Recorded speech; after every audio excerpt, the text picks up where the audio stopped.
Yesaya 53. Siapakah yang percaya kepada berita yang kami dengar, dan kepada siapakah tangan kekuasaan Tuhan dinyatakan? Sebagai taruk ia tumbuh di hadapan Tuhan, dan sebagai tunas dari tanah kering. Ia tidak tampan dan semaraknya pun tidak ada, sehingga kita memandang dia, dan rupa pun tidak, sehingga kita menginginkannya. Ia dihina dan dihindari orang, seorang yang penuh kesengsaraan dan yang biasa menderita kesakitan. Ia sangat dihina sehingga orang menutup mukanya terhadap dia, dan bagi kita pun dia tidak masuk hitungan. Tetapi sesungguhnya penyakit kitalah yang ditanggungnya dan kesengsaraan kita yang dipikulnya.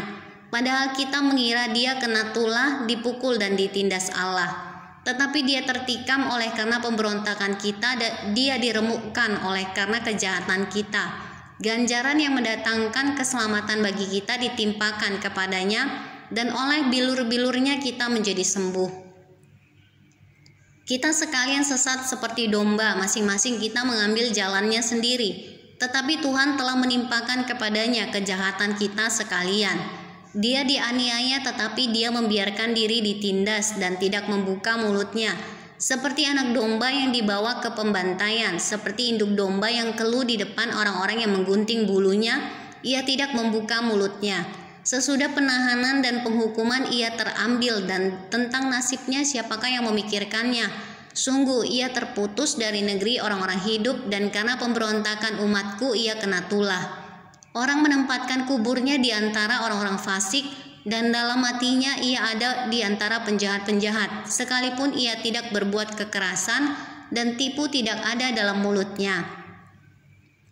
Tetapi Tuhan berkehendak meremukkan dia dengan kesakitan apabila ia menyerahkan dirinya sebagai korban penebus salah. Ia akan melihat keturunannya, umurnya akan lanjut, dan kehendak Tuhan akan terlaksana olehnya. Sesudah kesusahan jiwanya, ia akan melihat terang dan menjadi puas. Dan hambaku itu sebagai orang yang benar akan membenarkan banyak orang oleh hikmatnya, dan kejahatan mereka dia pikul. Sebab itu aku akan membagikan kepadanya orang-orang besar sebagai rampasan, dan ia akan memperoleh orang-orang kuat sebagai jarahan, yaitu sebagai ganti karena ia telah menyerahkan nyawanya ke dalam maut, dan karena ia terhitung di antara pemberontak-pemberontak, sekalipun ia menanggung dosa banyak orang dan berdoa untuk pemberontak-pemberontak.